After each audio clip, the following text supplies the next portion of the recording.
खड़ खड़ खड़ खड़ डॉट ट्रेन द्रुत गति से भागी चली जा रही थी। संध्या काल का समय था। तेज बारिश और बीच बीच में बिजली की चमक वातानुकूलित कोच की खिड़कियों से अपनी उपस्थिति दर्ज करा रही थी। केबिन का एकांत और यह भयावह मौसम मुझ जैसे डरपोक आदमी को और डरा रहा था। थोड़ी देर बाद गाड़ी के पहियों की रफ्तार कम हुई और एक मध्यम से स्टेशन पर गाड़ी रुकी। बारिश इतनी ज्यादा थी कि मैं स्टेशन का नाम नहीं पढ़ पा रहा था। मैं अपने केबिन में अकेला था और इस उभेरबुन में था कि कोई सहयात्री आए जिससे वार्तालाप करते करते आगे का रास्ता आसानी से काटा जा सके और एक अंदरूनी भय जो मेरे अंदर जागृत हो चुका है उससे मुझे निजात मिल सके। तभी किसी ने केबिन का दरवाजा खटखटाया और एक शांत सा दिखने वाला व्यक्ति केबिन में दाखिल हुआ। अपना सामान आदि व्यवस्थित करने के बाद वो मेरी तरफ देखकर मुस्कराया और मेरी तरफ हाथ आगे बढ़कर उसने अपना परिचय दिया। मैं मिस्टर घोष डॉट। वो बोला, मैं कोलकाता जा रहा हूँ डॉट पुनर्जन्म से संबंधित एक कार्यशाला में भाग लेने के लिए।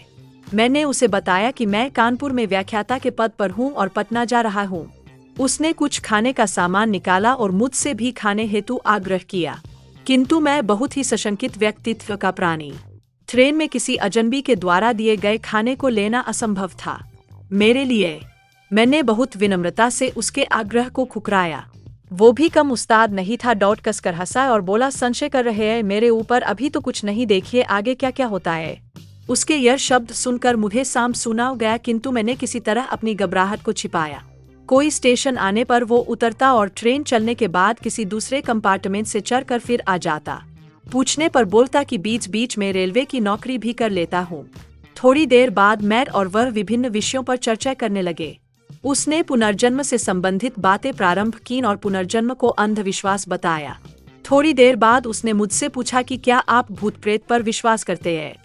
मैंने कहा बिल्कुल। वो जोर से हंसा और बोला, यह सब बकवास है। मुझे भूतों पर विश्वास था, किंतु वो भूतों के अस्तित्व को नकारता रहा। रात अपने यौवन पर पहुंच चुकी थी। चर्चा उपरांत मैं वातानुकूलित प्रथम श्रेणी के कक्ष में सोने का प्रयास कर रहा था। अचानक मुझे ऐसा अनुभव हुआ कि कोई मेरे गले पर गर्म अंगार रख रहा है। मैं हड़बड़ा कर उठा डॉट, कहीं कोई नहीं डॉट। मेरे अलावा उस कक्ष में मेरा वही सहयात्री था जो सामने की बर्थ पर लेटा घोड़े बेच कर सो रहा था। मैं फिर सोने का प्रयास करने लगा। अभी आंख लगी ही थी कि मुझे अपने पेट पर बहुत तेज दबाव और हंसने की तेज आवाज सुनाई दी। मैं घबराकर उठा तो देखा कि सहयात्री बर्थ पर नहीं था। लगभग 1-2 मिनट बाद वो आया और बोला, जनाब सोए नहीं? मैंने अपनी घबराहट रोकते हुए उससे कहा, अभी नींद नहीं आ रही, और मैंने अपने बैग से एक मैगजीन निकाली और पढ़ने का नाटक करने लगा। सहयात्री भी बर्थ पर लेट गया और कुछ देर में उसके खर्राटे केबिन में गूंजने लगे। मैं भी थोड़ा निश्चिंत हुआ और बर्थ पर आंख बंद कर लेट गया। ट्रेन कभी धीमी होती कभी रफ्तार पकड़ लेती, लेकिन मेरे दिल ने अब तेज रफ्तार ही पकड़ रखी थी।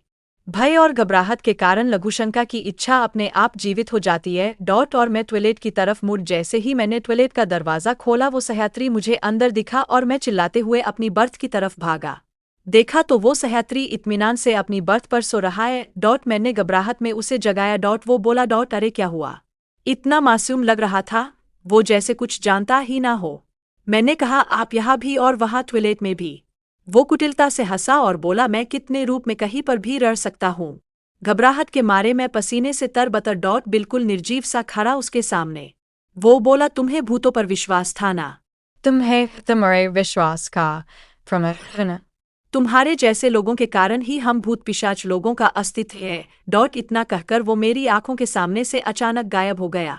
मैं डर के मारे अवाक और निर्जीव सा अपनी बर्थ पर बैठा था। तभी केबिन के अंदर टिकट निरीक्षक आया। उसका चेहरा देखकर मुझे बेहोशी छाने लगी, क्योंकि यह वही सहयात्री था मेरा डॉट। और वो टिकट चेक कर मुस्कराता हुआ चला गया।